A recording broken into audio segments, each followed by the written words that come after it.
we're going to talk about how to make a child with ASD happy. And I want to say, first of all, that I was asked to give a talk this last Saturday, and this was the topic that I was asked to speak on. And I said, first and foremost, this assumes that I know or that anybody knows, right? But I think, sometimes in the figuring out when you don't know, you go through a criteria of things and go, well, here's how we might figure it out. So keep that in mind. It's not like I feel like I have the answers to everything, but here are some things for all of us to think about. And is there anything more important to think about, excuse me, than getting our kids to be happy? Okay. And now I've got a tickle. But first of all, let's start with talking about what makes any kid happy. What are the things that make kids happy? Excuse me. I got a tickle. Excuse me. Okay. Let's see if I can work through it. It's not going to happen. Sorry. Okay. Now, what makes kids happy? What makes any kid happy? What makes you happy? What are the things that make anyone happy? And I think what it comes down to is it's individual, right? There's no one thing that we could say, oh, well, Legos make all kids happy. Well, they make a lot of kids happy, but they don't make all kids happy. So it's kind of individual for all of us. So of course it's individual for kids that are on the autism spectrum. So we want to think about starting with what they like. What are the things that they gravitate towards? On the show here, we talk about taking a preference assessment and taking it again and again and again. That we can do this with small children. We can do this with anyone, right? That we say to somebody who's fully verbal, what do you want, right? But for somebody who doesn't have the ability to convey, maybe we put things in front of them. For a baby, we put 3 little stuffed animals in front of them and we see which one do they gravitate towards. Oh, okay, they picked the pink elephant. But we don't just go with that. Then we take the pink elephant and we mix it up so that it's not in the same place because maybe it's things that are in this side that they go to, right? And keep in mind always that I could say to you, would you like a piece of chocolate cake right now? And you might go, why, yes, I would love a piece of chocolate cake. So you have the chocolate cake, and then I come back to you and say, would you like another piece of chocolate cake? Well, no. I've had chocolate cake now and I'd like to move on to something else. Maybe I need a glass of milk now, right? So your preferences change minute by minute. But I think it's super important to find out, what are our kids drawn to? What do they focus on? A lot of times our kids will have obsessions and people will say, oh, don't do that. Don't feed into the obsessions. And I think we can just with a little bit of structure. So we want to be able to feed their what they love. We want to grow it and we want to expand it. So for instance, I put a couple of different examples on the slide here. If we have kids who like trains, let's say that they like a toy train, and so they've got a toy train, great. Then we buy them a book about trains, and then maybe we take them for a ride on a real train so that we don't stay focused on one particular kind of train, right? And we move it into real life. And that might take 2 years. We're not talking about overnight, but this is what I mean by, take whatever their obsession is, grow it, and then expand it and get it as close to real life as you can over a period of time. The picture there, by the way, on that slide is of my son sitting at NASA. That he's at the console when you watch the movie Apollo 13 and you're seeing that what happened during the actual Apollo 13, that's the actual console that he's sitting at, because my kid was into rockets when he was little. So we fed that, we expanded it. Eventually we took him to JPL here locally, and then we went to Houston and went to NASA. Those are the kinds of things that our kids don't forget. So he's not into toy rockets anymore, but he's into NASA. Now he's moved on to what are the computers that make NASA work, right? But you grow it, expand it, and that makes him happy. So take whatever they love. Temple Grandin, always says, find what they're interested in, find their currency, grow it, but build it into other things for them.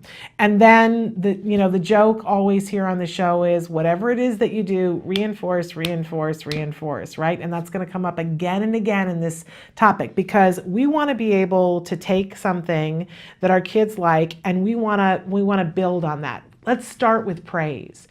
Praise is hard because we're not a society that's built around praise, but we should be.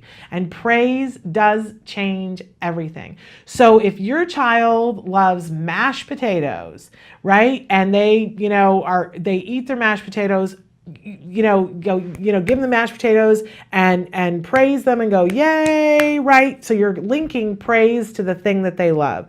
And then when you get to the point where you want them to do something, right? And you say, oh, I need you to tie your shoelaces, right? And they tie their shoelaces. And if you tie your shoelaces, I'm going to give you mashed potatoes, and you praise them for it, right? Eventually, you don't want to have to give them mashed potatoes. And it's a terrible example, mashed potatoes, but you know what I mean. Eventually, you don't have to give them the mashed potatoes, because if over and over and over again, you link the thing that they love, which we're saying for this purpose is the mashed potatoes, because that was the first thing I could think of. We're linking that to praise. Eventually, you no longer need to give the mashed potatoes because your kids find praise to be reinforcing. So always link praise to it no matter what, and praise with meaningful reinforcers. It has to be meaningful to them. It can't just be something that's meaningful to you. If you say to a 12-month-old baby, I'll pay you to do it, currency has no currency for them, right? For older kids, it's everything. But you have to know what's meaningful to them. That goes back to the preference assessment. Link that with praise and give it freely, and attach it to things that they do that they love. If you get reinforced for the thing that you love, you want to do more and more of it, and it makes you happy. We've heard Dr. Grampiche talk about when her husband was younger, he went to the golf course because he got praised and he got reinforcers for it. And he is an adult who golfs and he loves it. This is how you build passion and have your kids be happy. Okay, moving on. We, as parents and as caregivers, need to listen with all of our senses to begin to know what are the signs of the fact that our children are happy. I love people who are kind of just, their faces never change and their voices are sometimes monotone, and they'll say, oh, that's so wonderful, right? I remember meeting somebody once that was like that, and I said, are you serious? Do you really love that? And they were like, it's fabulous. It's the best thing I've ever seen. But see, then I knew that about her. Then I knew that that's the voice that she makes when she really loves something. So you've got to know what the signs are of happiness in your child. My son, when he was very little, he made noises. He had vocal stereotypy, and he would make these very high-pitched R2-D2 noises when he was happy. And I know that sometimes now, he makes that now in his head, and very, very infrequently makes those noises, but he'll get very quiet sometimes when he's really into something. And it can be mistaken for indifference. But I know what the signs are now. There was a time when I didn't, and I know, okay, he's absorbing. And then when the thing is over, he'll talk like a motor mouth for 3 hours, but he'll say nothing. When we were at NASA, we walked through the whole thing, and he looked and was very Mr. Together and and never said much. And I think the guy who gave us the tour was like, I don't think this kid is really into it. Oh my gosh, he talked nonstop for 3 hours after we left. It was amazing. But you got to know, and you got to listen with all your senses to know what makes your kid really happy. Another thing that we can do to make them happy, we had Joanne Laura on the show yesterday. Give them a job. Give them a job. Give them something to do, and then it gives you a reason to praise, right? Having a job means you're a valued part of things.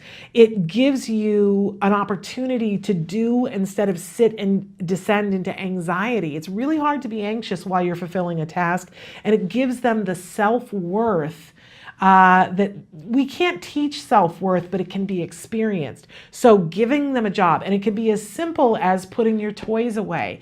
It can be, your job is to set the table, or your job is to make your bed, or your job is to do your homework, right? But give them a job, and then what do you need to do? You need to reinforce.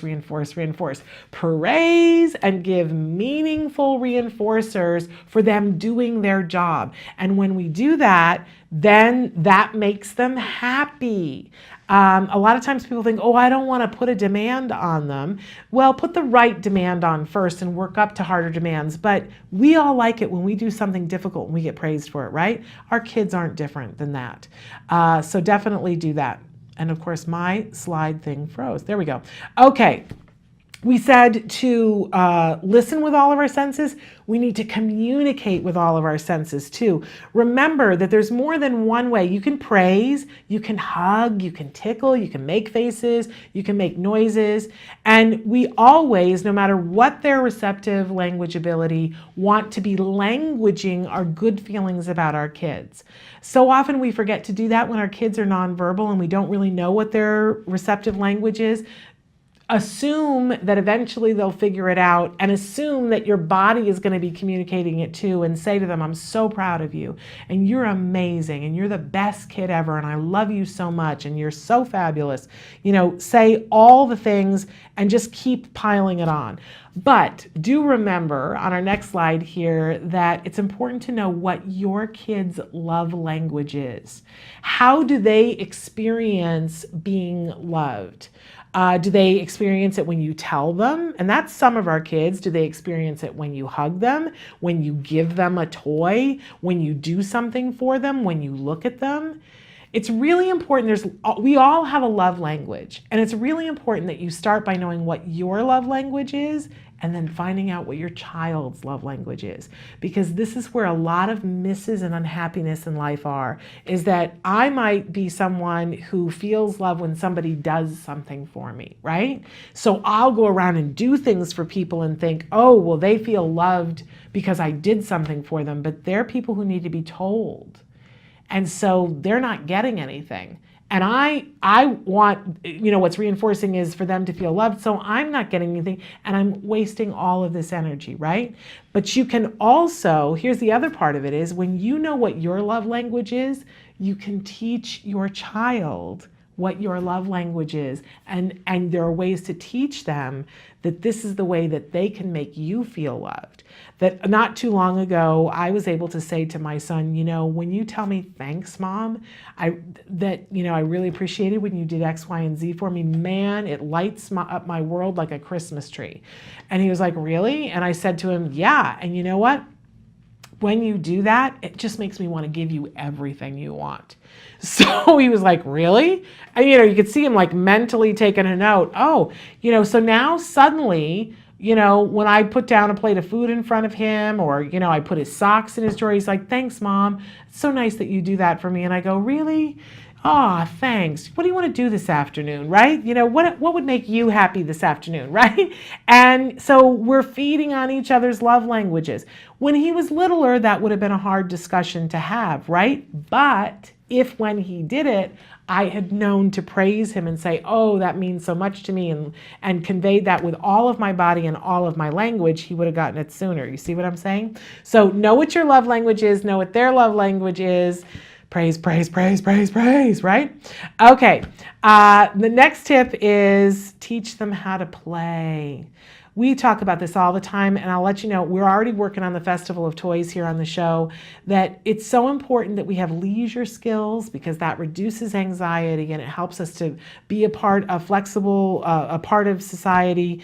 It helps us to be able to do all the things that we want to do. But we have to not assume that our kids enjoy play, right? For a lot of them, it's work.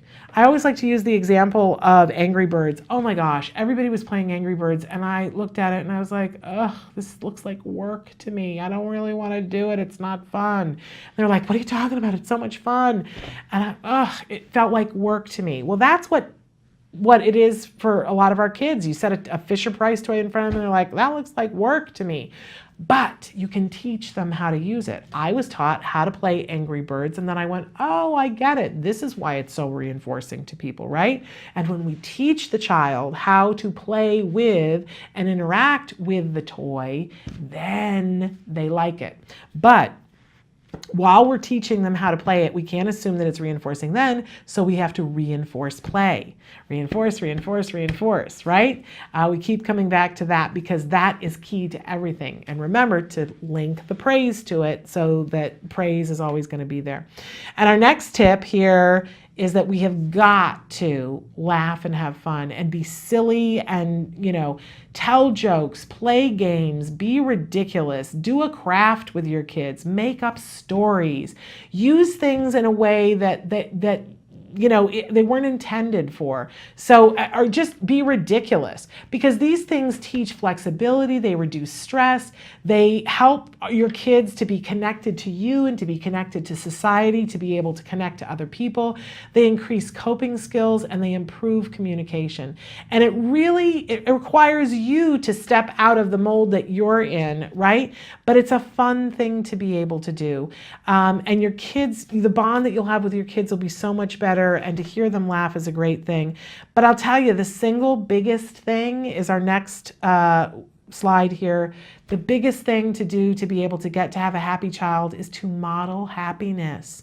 And I think this is where a lot of us forget, because we get so caught up in autism and resources and what does my child have and what am I doing and did we get this and did the insurance papers get in, that we've lost touch with happiness sometimes too. So we have to get excited. We have to do leisure activities and model it for them.